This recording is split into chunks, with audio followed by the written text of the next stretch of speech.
On nous dit enfin, mais peut-on faire confiance à Emmanuel Macron? Il faut comprendre cette interrogation. Pourtant, ce qu'Emmanuel Macron a accompli depuis un an est déjà la preuve que l'on peut bel et bien lui faire confiance. Depuis un an, chacune des étapes pour laquelle on ne lui apportait pourtant aucun crédit, il les a passées, sans compromis, sans accord d'appareil, sans petit arrangement. Jusqu'à celle du premier tour où il est arrivé en tête devant Marine Le Pen. Personne n'a voulu lui en faire grâce, et nous savons effectivement aujourd'hui qu'il n'y a pas et qu'il n'y aura pas d'état de grâce. Il faut en prendre acte, par respect pour les Français, pour leurs difficultés. Après 30 ans d'impuissance, il n'est pas illégitime de ne plus avoir de patience.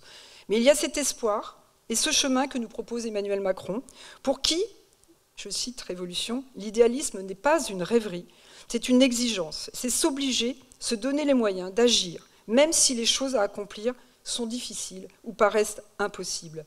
Il nous l'a redit hier, je veux construire au contact du réel, ma volonté de faire, avec ma sincérité, ma détermination. Alors pour ceux qui n'y croient toujours pas, je voulais juste rappeler les déclarations récentes de Yanis Varoufakis, l'ex-ministre de l'économie grecque, symbole de l'intermondialisme. Il vient d'apporter son soutien à Emmanuel Macron, non pas parce qu'il est d'accord avec lui, mais parce qu'il a été, comme il l'a dit, le seul leader européen qui a mis tout son poids pour aider la Grèce, en prenant des risques personnels politiques à le faire. Donc je voudrais rappeler qu'Emmanuel Macron lui-même s'est opposé à l'augmentation de la rémunération de Carlos Ghosn, le patron de Renault, en faisant en sorte d'ailleurs, pareil, que l'État prenne une action en fait dans le capital de Renault. Donc il est le seul capable de s'opposer au système, non pas aux excès du système, pas le système en soi, aux excès du système quand il le faut, parce qu'il le connaît. C'est pour ces raisons concrètes qu'on peut lui faire confiance. L'indécence et le manque de courage, il est chez ceux qui instrumentalisent la colère légitime, le désarroi et les ressentiments à des fins électoralistes pour s'assurer de leur fonds de commerce ou faire oublier leurs difficultés du moment sans affronter le réel. L'indécence, c'est de présenter des positions psychorigides ou autoritaires comme des marques de courage et de caractère. Le risque personnel que prend Emmanuel Macron, c'est celui de ne pas vouloir gagner sur des vieux schémas dépassés et d'apporter une cohérence et une méthode. Car il ne suffit pas de gagner.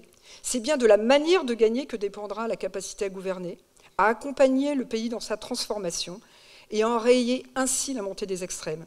C'est donc bien ce refus des accords d'appareil qui constitue la colonne vertébrale de l'engagement d'Emmanuel Macron vis-à-vis de nous, car nous savons tous même inconsciemment que ce sont de ces clivages volontairement entretenus, de ces passions tristes que se nourrit le grand vortex des extrêmes. On peut être d'accord avec Emmanuel Macron ou ne pas l'être, mais ce qui est certain, c'est qu'il est libre et qu'il nous rend libres.